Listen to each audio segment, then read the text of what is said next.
मेरे लिए बहुत बड़ा स्ट्रेस बस्टर है पेंटिंग करना।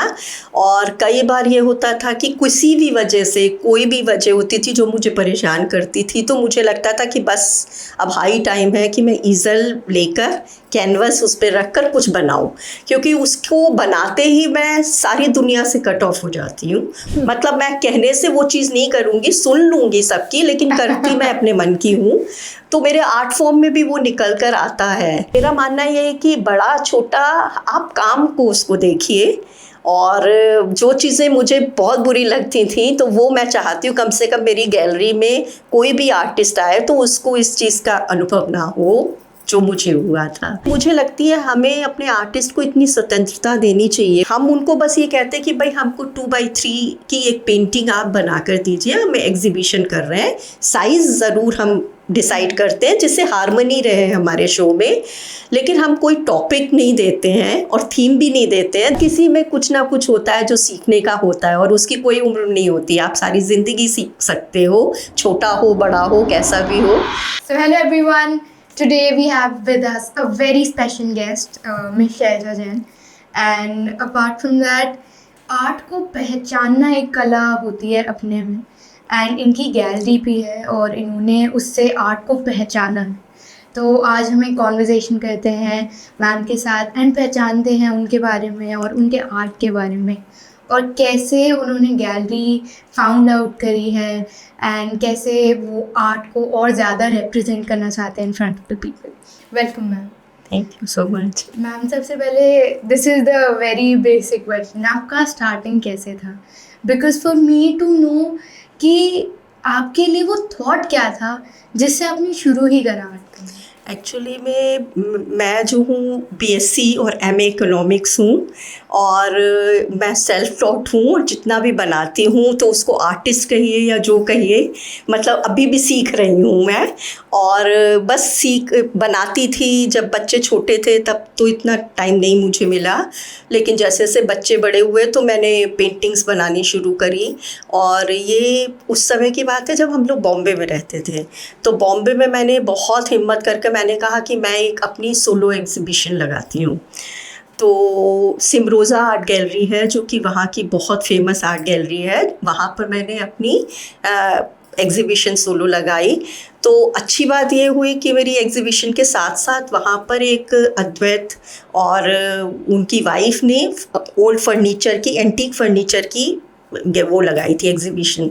और वो फिल्म फैटर्निटी से कनेक्ट है क्योंकि वो उषा किरण की बेटी हैं और सब है, तो उसमें नसीरुद्दीन शाह, रत्ना पाठक शाह और भी काफ़ी लोग आए।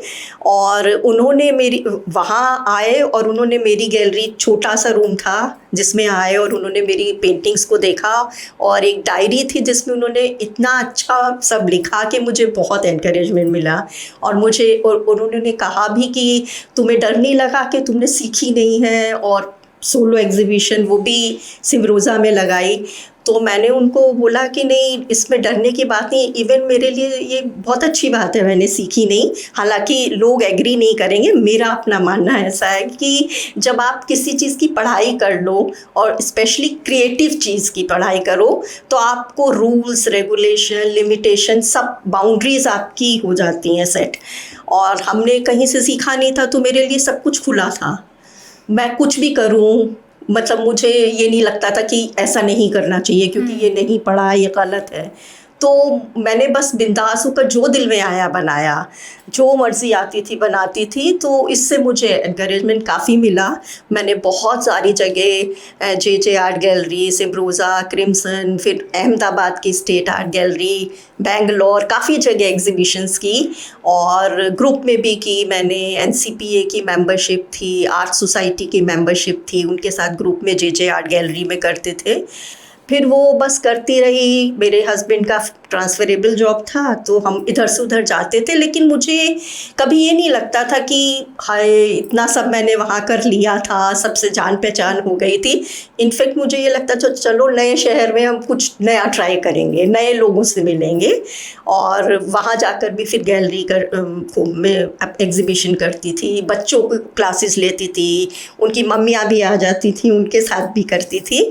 तो फाइनली मतलब काफ़ी कुछ करने के बाद जब हम बेंगलोर यहाँ बॉम्बे से गुड़गांव आ गए और मैंने अपने हस्बैंड से कहा कि अब बहुत हो गया, मैं घर से नहीं बनाऊँगी पेंटिंग, अब मुझे एक स्टूडियो चाहिए और स्टूडियो जाकर मैं वहाँ पर घर से दूर थोड़ा सा बनाऊँगी जाकर। तो हम लोग तलाश में निकले स्टूडियो की। तो जब हम निकले उस समय कोरोना की 3rd वेव चल रही थी, तो थोड़ा थोड़ा रिलीज़ हो गया था लॉकडाउन, लेकिन पूरी तरह से नहीं खुला था। तो अक्टूबर में हम लोगों ने जाकर देखा और हम स्टूडियो लेते लेते सुधीर, ये मेरे हस्बैंड, बोले कि यार ऐसा करते हैं हम एक गैलरी ओपन करते हैं और देखते हैं, क्योंकि हमारी हर चीज़ें उचंग में होती हैं, मतलब हम बहुत ज़्यादा उसको प्लान नहीं करते हैं, हमें लगता है कि नहीं हमें ये करना है तो हम करते हैं, देखते हैं क्या होगा।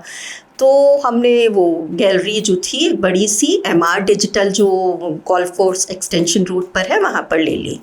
वहाँ लेने के बाद हमने सोचा था अक्टूबर में खुल गया, धीरे धीरे नवंबर में पूरा खुल जाएगा तो हम अपनी सोलो एग्जीबिशन के साथ ओपनिंग करेंगे अपनी गैलरी की। लेकिन वो लॉकडाउन नहीं खुला और वो नवंबर, दिसंबर, जनवरी बीत गया एंड हम किराया दिए जा रहे थे गैलरी का। तो हमको ये लगा हमने ये वाइट एलिफेंट जो है वो ले लिया है और इसके किराया दे रहे हैं, कुछ हो ही नहीं रहा है। फिर खैर फरवरी में जाकर पूरी तरह से लॉकडाउन खुला, फिर मैंने एक सोलो एग्जीबिशन की, वहाँ पर काफ़ी मतलब आर्ट जगत से बहुत से लोग आए, उन्होंने बहुत अप्रिशिएट किया मेरी पेंटिंग को। फिर मुझे लगा धीरे धीरे कि नहीं ऐसे नहीं बात चलेगी, हमें आर्टिस्ट से मिलना चाहिए। गए तो ये कहना कि हमने कैसे खोली, ये मतलब बस ये लगा कि नहीं खोलते हैं, देखते हैं एक्सपीरियंस क्या होगा ज़्यादा से ज़्यादा। तो इस तरह हमारी आर्ट गैलरी खुल गई। और फिर पहले एक्सटेंशन रोड पर थी तो वो थोड़ा सा वहाँ पर, क्योंकि 56 सेक्टर तक रैपिड मेट्रो जाती है, उसके बाद जिनके पास अपना कन्विंस नहीं होता था उनको थोड़ी मुश्किल पड़ती थी ऑटो लेकर हमारी गैलरी तक। 1 किलोमीटर ही था लेकिन मुश्किल हो जाता था लोगों को मेट्रो से उतरकर। फिर फाइनली हमको ये अपॉर्चुनिटी मिली कि सन सिटी के बिजनेस टावर में हमारी एक जगह थी, फिर हमने वहाँ छोड़कर यहाँ पर अपनी गैलरी खोल ली और ये बिल्कुल मेट्रो स्टेशन से लगा हुआ है। तो लोगों के लिए भी बहुत करने, मतलब जो लोग एक बार आ गए कार से वो भी नेक्स्ट टाइम मेट्रो से आते हैं, बहुत कन्वीनियंट है। और इस तरह से हमारी गैलरी खुल गई। तो जो आपने कहा अभी कि बस कोशिश करते हैं, देखते हैं फिर क्या होता है, वो स्पॉन्टेनिटी आप कितना ज़्यादा अपने आर्ट में भी लेकर आते हैं कि हाँ, जैसे आपने अभी भी बोला कि आप MA इन इकोनॉमिक्स हैं, आपका आर्ट लाइन से स्पेसिफिकली कोई ऐसा नाता नहीं है, वो तो अब आप करते हैं तो आप ऑफ कोर्स इसमें बहुत मास्टर हैं, आर्टिस्ट हैं। बट अपार्ट फ्रॉम दैट वो जो अनऑर्थोडॉक्स अप्रोच है आपके आर्ट फॉर्म में, उसके बारे में आप क्या बोलते हैं? मतलब वही है, मेरा शायद मैं बचपन से बहुत ही फ्री अपने मन की हूँ। मतलब मैं कहने से वो चीज़ नहीं करूँगी, सुन लूँगी सबकी, लेकिन करती मैं अपने मन की हूँ। तो मेरे आर्ट फॉर्म में भी वो निकल कर आता है। और जिस तरह से कई बार होता है कि बैठ गए ईज़ल लेकर और हम कैनवस लेकर बैठे हैं और सोचा कि चलो आज हम ये कुछ इस तरह का बनाएंगे, सपोज़ लैंडस्केप बनाएंगे, लेकिन वो फिर बस बैठते बैठते मूड बन गया नहीं कुछ और बनाना है तो कुछ और बना लेते हैं। तो वो स्पेसिफिक कुछ नहीं है कि मैं बहुत सोच विचार के करूं, और शायद क्रिएटिव लोगों का अधिकतर ऐसे ही होता है, बहुत प्लान नहीं होता है। और प्लानिंग करने से मुझे नहीं लगता चीज़ें अंदर से कुछ निकल कर आती हैं। तो मेरा तो यही अप्रोच है कि मैं ईज़ल में बैठती हूँ, थोड़ा सा फ्लो चार्ट होता है कि इस तरह का कुछ करेंगे, लेकिन उसमें ये ज़रूरी नहीं है कि इन्हीं रंगों को भरेंगे, इसी तरह से करेंगे। काफ़ी कुछ मैं अपने काम में अपने को, जिससे मुझे फ्रीडम पसंद है, मेरे काम में भी वो निकल कर आती है फ्रीडम। तो That's so sweet, मैम।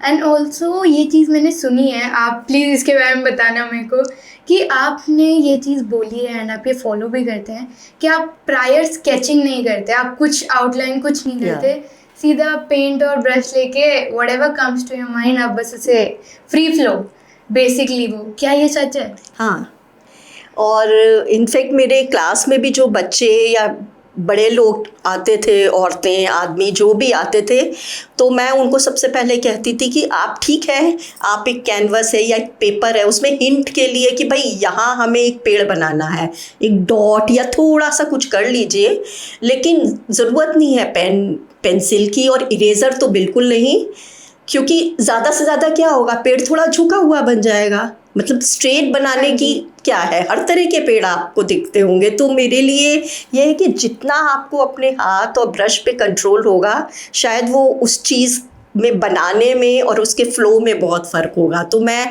खुद भी नहीं पेंसिल यूज़ करती हूँ, और मुझे लगता है कि मेरे साथ जो भी सीखे तो वो कम से कम मेरे सामने ना यूज़ करे, बाकी उसको फ्रीडम है जैसा भी करे। मैम इन जनरल अभी कॉन्वर्सेशन में शुरू ही हुई है, मैं अभी मिली हूँ आपसे, बट जो आपका अब हमारे स्लैंग में अगर हम बोलें तो जो वाइब है वो बहुत ऑप्टिमिस्टिक, एकदम फ्री स्पिरिटेड है, and I am damn sure कि आपके आर्ट फॉर्म में वो दिखता होगा कि रिस्ट्रिक्शन से बंधा हुआ आर्ट नहीं है, वो फ्री फ्लो ऑफ आर्ट है, जो चेन ऑफ थॉट्स आ रहे हैं वो जाते जा रहे हैं। तो आपके लिए इमोशंस एक गाइडिंग फोर्स है कि हाँ, आप जिस तरीके से फील कर रहे हैं, मे बी अगर आज आप खुश महसूस कर रही हैं तो पेंटिंग उस हिसाब से बन रही है, या आज आपने कुछ ऐसा देख लिया जिससे आपका मन अच्छा नहीं रहा तो आपने उस तरीके की पेंटिंग करी है। क्या आपके साथ ऐसा हुआ है? ऑफ कोर्स मेरे लिए बहुत बड़ा स्ट्रेस बस्टर है पेंटिंग करना, और कई बार ये होता था कि किसी भी वजह से, कोई भी वजह होती थी जो मुझे परेशान करती थी, तो मुझे लगता था कि बस अब हाई टाइम है कि मैं ईज़ल लेकर कैनवस उस पर रख कर कुछ बनाऊं, क्योंकि उसको बनाते ही मैं सारी दुनिया से कट ऑफ हो जाती हूँ, और वो जिस चीज़ से मुझे परेशानी हो रही है वो भी मैं उस समय तो भूल जाती हूँ, और बस वो पेंट करने से, और जो कि प्रूवन भी है, थेरेपी भी होती है, कलर्स के साथ आप अपने स्ट्रेस को 2-3 डिग्री कम कर सकते हो, तो वो बहुत सुकून मिलता है। और ऐसा ज़रूरी नहीं है कि जब आप बहुत सैड मूड में हो तो अगर वो पेंटिंग आप बनाओगे तो वो कुछ दुख वाली या वैसी बने, ऐसा नहीं होता है। मूड से शायद पेंटिंग, मूड अच्छा हो जाता है पेंटिंग करने से, तो जब एक बार अच्छा हो गया तो फिर जो तुल आता है वो बनाती हूँ तो उस पर कोई प्रेशर नहीं होता है। आपका फेवरेट लाइन ऑफ टेक्निक है क्या आर्ट में? आपने बोला आपकी एकदम अनऑर्थोडॉक्स अप्रोच है towards art, but apart from that अगर आपको चूज़ करना हो, जैसे आपने कहा कि आपको पेंट और ब्रश बस लेके आप बस कर देते हैं, तो ऐसे ही कोई और फॉर्म जैसे ऑयल पेंटिंग हो गई या ऑयल कलर्स यूज़ करके हुआ, तो आपको कौन सा पसंद है? मेरी अधिकतर मतलब 80%, मोर देन 80% ऑयल पेंटिंग है, और मैं ऑयल ही करती हूँ। लेकिन आजकल क्योंकि जिसको भी चाहिए, बहुत एक तो जल्दी चाहिए होती है पेंटिंग कि भाई मुझे 1 हफ्ते के अंदर चाहिए, तो ऑयल में वो बिल्कुल संभव नहीं है, क्योंकि उसको ड्राई होने में बहुत टाइम लगता है, उसकी अपनी एक टेक्निक है करने की। तो इसलिए एक्रिलिक जो है वो बहुत जल्दी सूख जाता है, प्लस एक्रिलिक कलर्स आजकल जो है वो हर शेड में मिलते हैं। ऑयल के कलर्स में आपको थोड़ा मिक्स कर कर बनाना पड़ता है, तो वो टाइम टेकिंग होता है। तो आजकल जब किसी को बहुत ज़रूरी और जल्दी चाहिए होती है तो फिर मुझे भी एक्रिलिक बनाना पड़ता है, लेकिन हाँ, मुझे मेरी जो पसंदीदा मीडियम है वो ऑयल है। If I am not wrong ma'am, oil painting काफ़ी ज़्यादा स्मज होने का बहुत डर होता है। स्मज होने का प्लस क्या है कि सबसे बड़ी बात है कि जैसे अब रेनी सीजन है या मॉइस्चर है, अगर हवा में बहुत ज़्यादा नमी है तो वो सूखता बहुत देर से है। तो सूखने में जब तक वो सूखेगा नहीं तब तक आपको दूसरा कोट करना अगर है तो, और मिक्सिंग नहीं उस जगह करनी है तो फिर मुश्किल होता है। तो हमें उसके सूखने का इंतज़ार करना पड़ता है। प्लस बनने के बाद भी उसको डिपेंड्स कि कैसा है आपका वो मौसम क्या चल रहा है, कितनी जल्दी ड्राई होगी, तो वो काफ़ी टाइम टेकिंग होता है प्रोसेस। और इसमें क्या होता है कि एक्रेलिक में कि आपका बहुत जल्दी सूखता जाता है, बनाते गए सूखता गया, तो उसमें टाइम मतलब सूखने के लिए वेट नहीं करना पड़ता है। और आजकल तो मुझे लगता है सारी जगह एक्रेलिक ही चलता है, बहुत कम है जो ऑयल बनाते हैं, लेकिन हाँ, मुझे अभी भी बहुत पसंद है ऑयल बनाने से करना painting. That's so nice. Apart from that, also coming on to art forms and everything, आपने अभी भी mention करा कि color therapy भी यूज़ होती है. This is my personal favorite question. अगर आपको अपने आप को किसी कलर से एसोसिएट करना हुआ तो वो कौन सा कलर होगा, वो कौन सा रंग होगा? जैसे येलो अगर हम देखते हैं तो ऐसे बड़ा खुश ऑप्टिमिस्टिक सा लगता है कि वाह अच्छा है, ये कलर सही है। बट ऐसे ही आप कौन से रंग से अपने आप को एसोसिएट करेंगे? ऐसा है कि ये किसी एक कलर को ये कह देना कि वो ही मेरा फेवरेट है बहुत मुश्किल है, क्योंकि ये जैसा हमारा मूड होता है उस हिसाब से हमारे फेवरेट कलर्स भी होते जाते हैं। तो ज़रूरी नहीं कि आज मुझे टर्कोइज़ अच्छा लग रहा है तो एक महीने बाद अगर आप यही सवाल मुझसे पूछेंगी तो शायद मुझे टर्कोइज़ उन दिनों नहीं अच्छा लग रहा होगा। तो डिपेंड्स कि मूड कैसा है, मौसम कैसा है, क्या मेरे दिमाग का मिजाज है, तो वो सारी चीज़ें बहुत है। हाँ, अदरवाइज़ अगर फिर भी आप पूछती हो कि कौन सा फेवरेट है तो मुझे अर्दी कलर बहुत अच्छे लगते हैं।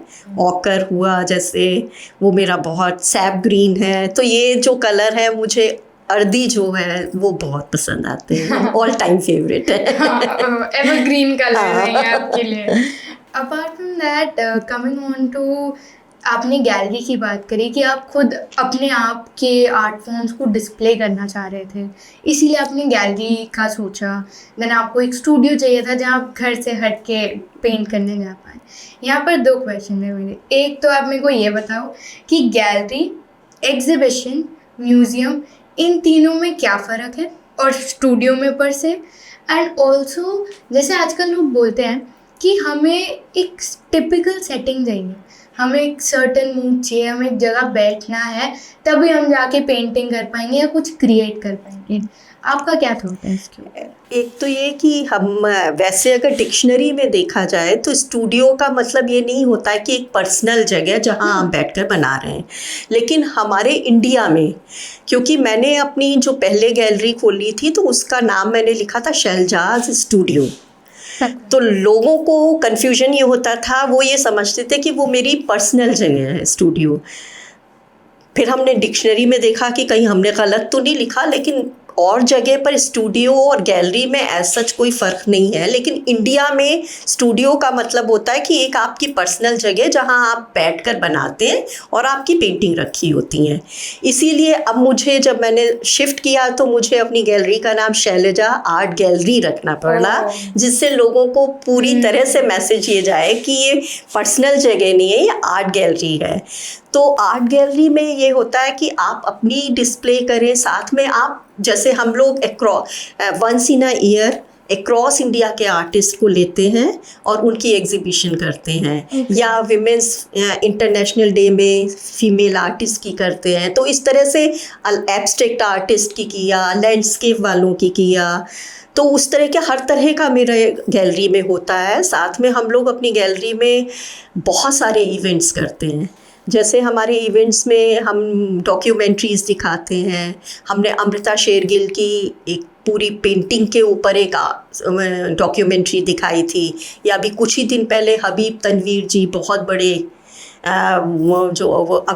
वो अभिनेता थे और बहुत अच्छे प्लेस करते थे, उनकी हमने उनके बारे में दिखाया और किस तरह से उन्होंने प्लेस में काम करा, उनकी बहन ने, नगीन जी ने बताया।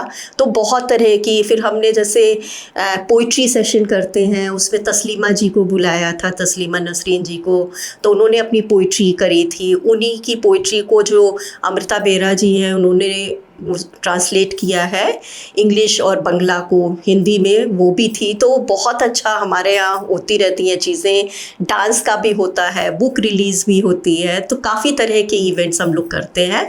तो मुझे पता है कि जैसे एनसीआर में, दिल्ली एनसीआर में बहुत ही कम आर्ट गैलरीज़ हैं जो कि इवेंट्स भी करती हैं।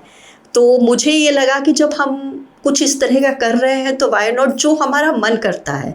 सबसे ज़्यादा वो बात है कि जब मैं खुद अपना आर्टिस्ट थी तो मैं आर्ट गैलरी में जाती थी तो लोग बोलते थे कि जी आपका अनुभव क्या है, आपका एक्सपीरियंस क्या है। फिर वो मेरी पेंटिंग का जो हम उनको सीवी देते थे वो देखते थे और वो बोलते थे कि नहीं जी हमारे यहाँ जगह नहीं है या कुछ। तो हम लोगों ने सोचा कि हम अपनी आर्ट गैलरी एक ऐसी खोलेंगे जिसमें हम एस्टेब्लिश आर्टिस्ट का और मास्टर्स का तो करते ही हैं एग्जीबिशन, लेकिन जो लेसर नोन है लेकिन उनके काम बहुत अच्छे हैं या बडिंग आर्टिस्ट हैं, उनको भी चांस देंगे। और इसीलिए हमारी गैलरी में जो एग्जीबिशंस होती है उसमें दिल्ली कॉलेज आर्ट्स के स्टूडेंट्स भी होते हैं। जोगेन चौधरी की भी सोलो शो हमने किए हैं। दिल्ली एनसीआर में आप जिनके भी नाम हैं जो बड़े लोग आर्टिस्ट हैं उन सभी का हम करते हैं। तो मेरा मानना ये है कि बड़ा छोटा आप काम को उसको देखिए, और जो चीज़ें मुझे बहुत बुरी लगती थी तो वो मैं चाहती हूँ कम से कम मेरी गैलरी में कोई भी आर्टिस्ट आए तो उसको इस चीज़ का अनुभव ना हो जो मुझे हुआ था। तो इसलिए मैं बढ़ावा देकर बडिंग आर्टिस्ट को भी चांस देती हूँ। हाँ, दैट इज सो फीडबैक कि जो आपके साथ ना हुआ आप उसे मेक श्योर जी। करिए वो किसी और के साथ ना हो। Which bring me to the point कि आई थिंक आपने ये चीज़ बोली है, if I am not wrong, कि ऑल आर्ट इज इक्वल। उसमें कभी कोई डिफरेंशिएशन बिल्कुल नहीं नहीं, होता। बिल्कुल नहीं। अगर आप छोटे आर्टिस्ट हैं उसमें भी कोई फ़र्क नहीं पड़ता, आपका आर्ट मैटर करता है। बिल्कुल। अब जैसे हम लोग ने कैनवस कॉन्फ्रेंस किया था उसमें 50 आर्टिस्ट और 100 पेंटिंग्स थी। तो 50 आर्टिस्ट में मतलब हर आर्टिस्ट की 2 पेंटिंग्स थी।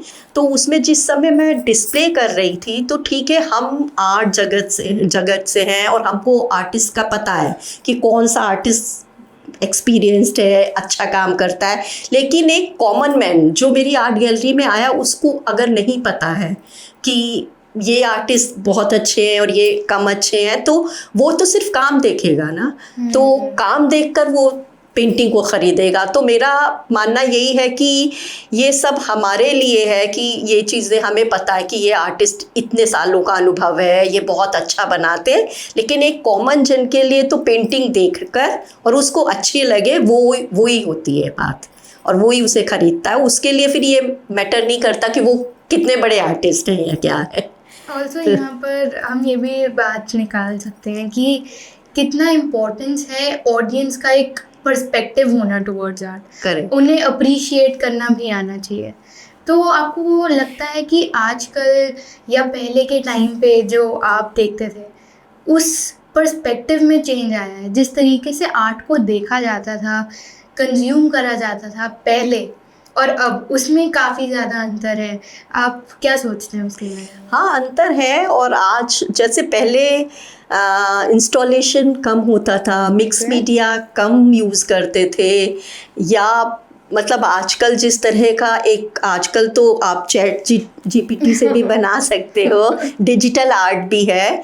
ठीक है, उसके अपना ये है कि भाई जिनको नहीं बनाना आता और वो उनका मन है कि एक पेंटिंग बनाए तो वो डिजिटल आर्ट के थ्रू जो टेक्निक होती है या चैट जीपीटी से बना सकते हैं। लेकिन मुझे लगता है कि वो जो बनाई हुई होती है वो ऑर्नामेंटल होती है। या आप जब अपना एक हाथ में ब्रश पकड़कर मैन्युअली एक पेंटिंग को बनाते हैं तो उसमें कहीं ना कहीं फीलिंग्स, आपके थॉट्स आते हैं। वहाँ तो आपने बस उनको कमांड किया कि इस तरह की बनानी है, बन गई, तो वो ऑर्नामेंटली होती बनकर तैयार होती है। उसमें फीलिंग्स का जो माइनस होता है ना, वो कमी होती है, वो साफ झलकती है। तो ठीक है, हर तरह का है और बदलाव होते हैं, नई नई टेक्निक आती है। लेकिन इसका ये कहना कि वो पुरानी तरह की टेक्निक या जो पुराना था तरीका वो गलत था, सही था, ऐसा हम नहीं कह सकते हैं। दोनों ही ठीक है। लेकिन मेरे अनुभव में मुझे ये लगता है कि कहीं ना कहीं वो सिर्फ सजावट की चीज़ रह जाती है। पेंटिंग पर से जैसे कहते हैं ना कि इसमें एक फीलिंग होनी चाहिए, अंदर से क्रिएटिविटी निकलनी चाहिए, वो नहीं होती है, तो उसकी कमी लगती है मुझे। दिल्ली एनसीआर में मैम ऐसी कौन सी आपकी पसंदीदा जगह है जहाँ आप जाती हैं और आपको बहुत अच्छा लगता है वहाँ के आर्ट पीसेस देख के जो वहाँ लगे होते हैं? आपको वहाँ पर, आप कभी भी जाएं आप बहुत खुश होकर वापस आएंगे। मुझे बीकानेर हाउस बहुत पसंद है। मैं जाती हूँ और अक्सर आते जाते वहाँ चली जाती हूँ। या हैबिटेट सेंटर है, वहाँ पर बहुत अच्छा लगता है, वहाँ की विजुअल आर्ट गैलरी है, वो अच्छी लगती है। प्लेस भी देखती हूँ। मंडी हाउस में जाना अपने आप में अच्छा लगता है। एनएसडी जाइए आप, बहुत अच्छा लगता है। काफ़ी जगह हैं। हाँ, लेकिन हाँ, बीकानेर में जाकर मुझे खुशी होती है, अच्छा लगता है जाना। आप कोई सर्टेन थीम फॉलो करते हैं अपनी पेंटिंग में कभी कभार, कि एक सीरीज ऑफ वर्क अगर आप निकालें तो कोई सर्टेन थीम जो आपको एक्सप्रेस करनी है, क्या आप उसे फॉलो करते हैं कभी? मैं एज सच थीम तो मेरा देखिए, जैसे मैंने कैनवस कॉन्फ्रेंस में 75 आर्टिस्ट 150 पेंटिंग का किया था लास्ट ईयर, तो उसमें भी मैं थीम नहीं रखती हूँ, क्योंकि मुझे लगती है हमें अपने आर्टिस्ट को इतनी स्वतंत्रता देनी चाहिए, फ्रीडम, कि वो अपनी, हम उनको बस ये कहते हैं कि भाई हमको 2x3 की एक पेंटिंग आप बना कर दीजिए, हम एग्जीबिशन कर रहे हैं, साइज़ ज़रूर हम डिसाइड करते हैं जिससे हार्मनी रहे हमारे शो में, लेकिन हम कोई टॉपिक नहीं देते हैं और थीम भी नहीं देते हैं, जिससे मुझे लगता है कि मुझे भी चाहिए वो फ्रीडम, तो वो आर्टिस्ट को भी ऑफ कोर्स चाहिए। कहीं ना कहीं एक टॉपिक दे देने से वो उसके आगे फिर सोच नहीं पाते हैं, तो वो उसकी जो क्रिएटिविटी या कुछ एक नई जो पेंटिंग वो बनाना चाह रहा है वो अच्छी तरह से नहीं उभरती है।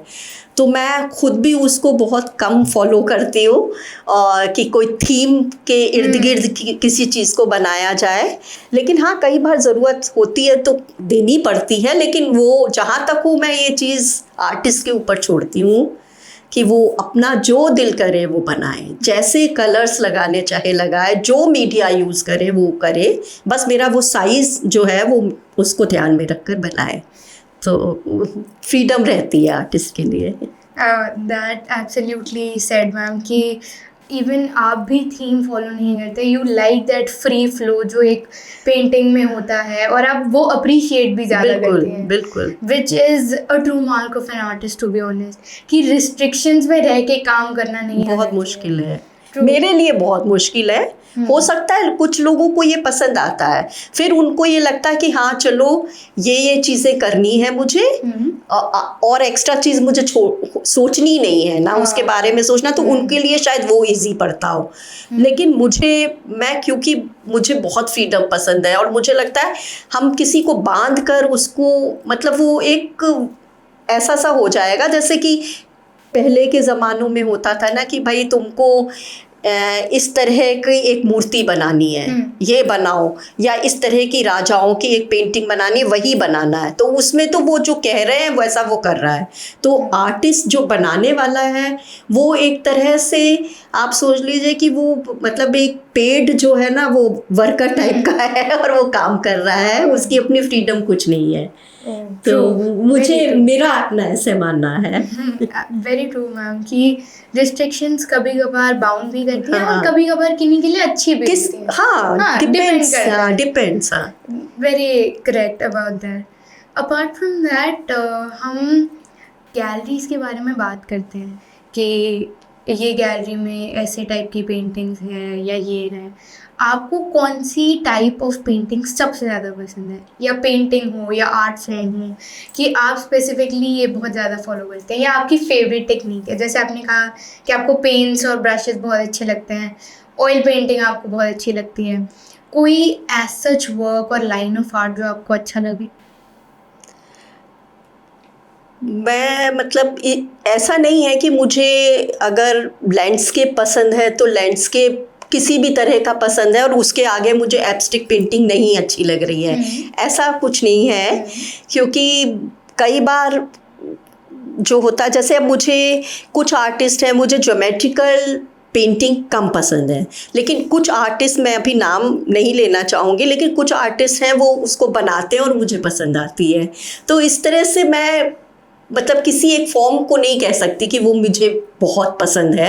हाँ, फिर भी थोड़ा सा फिगरेटिव भी हो और एब्स्ट्रैक्ट हो मिक्स, तो वो मुझे अच्छा लगता है।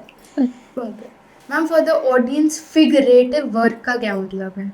फिगरेटिव का मतलब है जिसमें किसी एक फिगर को आप दर्शाएं, और उसमें भी एक रियलिस्टिक होता है, जिसमें कि आप जब फिगर को बनाते हैं तो वो कितना आप रियलिस्टिक बना सकते हैं, और रियल वर्ड से कितना उसको आप जोड़ सकते हैं, कंपेयर कर सकते हैं, या हूबहू जैसे आपकी सपोज आपको बनाया या आपको डांस करते हुए बना रहे हैं, तो बिल्कुल हर जगह हर कुछ आप जैसी लग रही हैं वैसा बनाया, तो वो रियलिस्टिक हो जाएगी। तो वो फिगरेटिव भी है क्योंकि उसमें एक फिगर है, फीमेल फिगर है, और साथ में रियलिस्टिक है। कुछ फिगरेटिव अगर पेंटिंग होती है जिसमें कि वो इतना वेल डिफाइंड नहीं होती हैं, जैसे आपने उसको आउटर बनाई और आप उसमें आपको आंखें, उनकी नाक वाक पूरी तरह से नहीं दिख रही है, लेकिन आप फिगर को देखकर ये कह सकते हो कि ये आदमी की फिगर है, ये औरत की है, वेल डिफाइंड ना होते हुए भी। तो वो फिगरेटिव होता है, जिसमें फिगर को किसी को भी डालते हैं, किसी भी तरह का फिगर को डालते हैं, लेकिन रियलिस्टिक तब कहलाते हैं कि जब उसमें डिफाइन किया हुआ हो, हर चीज़ को बहुत ही रियलिस्टिक बनाया हो। तो okay, thank you so much ma'am कि आपने ऐसे डिफाइन कर दिया। और else figurative for me would be something else only. I am someone who can appreciate art but I do not have the right amount of energy to do it, to be honest. I respect it a lot but then okay I can only appreciate it. ये बहुत ज़रूरी है, appreciate करने वाले भी होने चाहिए। अभी इवन सर के साथ भी हम कॉन्वर्जेशन कर रहे थे, तब उन्होंने बताया कि आर्ट को देखना आना चाहिए। बिल्कुल। तो सेम चीज़ आप भी बोल रहे हैं, इट मीन्स अ लॉट कि ओके। बिल्कुल, जैसे कि किसी मतलब जैसे आपने कोई, आप राइटर हो, आपने एक किताब लिख दी, किताब लिखने के बाद आपने कोई चीज़ अगर उसका पैराग्राफ पढ़ रहे हो या कुछ है, तो अगर आपको नहीं समझ आता तो आप राइटर को फ़ोन नहीं लगा कर पूछते हो कि भाई ये क्या लिखा, मुझे नहीं समझ में आया। तो इसी प्रकार से अगर हमने पेंटिंग एक बना दी, बनाने के बाद हमारा काम ख़त्म। अब आप आकर उसको देखिए, समझिए, उस पर टाइम दीजिए, और हो सकता है आप जो समझ रहे हैं और उसने जो बनाया अलग हो, कोई बात नहीं है, लेकिन आप मतलब जैसे होता है ना कि पूछते हैं आपने क्या बनाया, तो मेरे हिसाब से नहीं पूछना चाहिए। आप उसमें टाइम दीजिए और जो आपको ठीक लग रहा है वो समझिए, और आपको अच्छी लग रही है तो बेशक खरीदिए भी। तो लेकिन ये है कि मतलब मेरे हिसाब से आर्ट, पेंटिंग एक देखने की चीज़ होती है, समझने की नहीं होती है। ओके मैम, आपकी इंस्पिरेशन क्या है? हमने ये पता लगा लिया कि आप बहुत फ्री स्पिरिटेड होकर अपना काम करती हैं, बट अगर आपको किसी को अपना इंस्पिरेशन मानना है, आपने माना था पहले के टाइम पे, आई एम श्योर आप बहुत लोगों के लिए इंस्पिरेशन हो गए, बट देन आपकी मोटिवेशन, आपकी इंस्पिरेशन कौन है? कौन है वो आइडल जिनको आपने कभी फॉलो करा हो या उनके बारे में आपको ज़्यादा रुचि हो? मैं मतलब आइडल तो कहना नहीं, मैं हाँ बहुत लोगों से इंस्पायर हुई हूँ। बहुत सी चीज़ें उनकी देखकर मुझे लगा है कि उन हर किसी में कुछ ना कुछ होता है जो सीखने का होता है, और उसकी कोई उम्र नहीं होती, आप सारी ज़िंदगी सीख सकते हो, छोटा हो बड़ा हो कैसा भी हो। तो हाँ, मैं सीखती हूँ, और जो मुझे अच्छा, कि अभी कुछ ही दिन पहले एक दिल्ली कॉलेज ऑफ आर्ट्स के एक स्टूडेंट ने हमारे यहाँ लगाई थी सोलो एग्जीबिशन, और वो नेचर की पेंटिंग बनाता है, लैंडस्केप बनाता है, और मेनली वो पेड़ पौधे बनाता है। तो जब वो बना रहा था और उसके बाद वो खाली समय पे बैठकर वो अपनी स्केच बुक में पेड़ बनाता रहता है, तो मैं बैठी थी पास में और मैंने उसको कहा कि अरे ये तो बहुत अच्छी टेक्निक है, क्या मैं बनाऊं? तो उसकी अधूरी थी वो पेंटिंग, वो स्केच जो कर रहा था उसमें मैंने बनाया, तो मैं कोशिश कर रही थी उस जैसा बनाऊं, लेकिन मुझे खुशी ये हुई कि वो जब मैं बना रही थी तो उसका कोई एक फ़ोन आया और वो बाहर चला गया। जब लौट कर आया तो वो बोलता, मैम आपने कौन सा बनाया और मैंने कौन सा बनाया था? तो मुझे बहुत खुशी हुई कि चलो कुछ टेक्निक उसकी। तो वही कहना कि आप कभी भी किसी से कुछ भी सीख सकते हो, और बहुत मज़ा आता है कुछ नई चीज़ सीखने में। तो बहुत लोगों की चीज़ों से मैं सीखती हूँ और इंस्पायर होती हूँ। Lastly, ma'am, advice to the young artists who are budding and who want guidance from you. तो उनके लिए आप क्या एडवाइस देना चाहेंगे जो अभी स्टार्ट कर रहे हैं, या maybe they are lacking some kind of motivation? तो आपके तरफ से उनके लिए कोई भी एडवाइस? बस एडवाइस कुछ नहीं है, जो मन में आए, क्रिएटिव लोगों को जो दिल में आए करना चाहिए। आपका जब मन करे खूब बनाइए, खूब प्रैक्टिस करिए, जितना आप स्केच करेंगे, जितना आप पेंट करेंगे, ये मत सोचिए कब बिकेगी, कितने की बिकेगी, क्योंकि जिस समय आप बना रहे हो और ये आप सोचोगे कि मैं इतने में बेचूंगा, तो वो पेंटिंग अच्छी नहीं बन सकती है। इसलिए आप बनाइए, बनाते रहिए, रोज़ प्रैक्टिस करिए, जितना प्रैक्टिस करेंगे उतनी आपके काम में निखार आएगा, और वो फिर एक दिन आप जो है लोगों में आपकी पहचान होगी। क्रिएटिविटी एंड पैशन फॉलो करना आपने बताया है, and thank you so much ma'am for giving us your time. Thank you so much.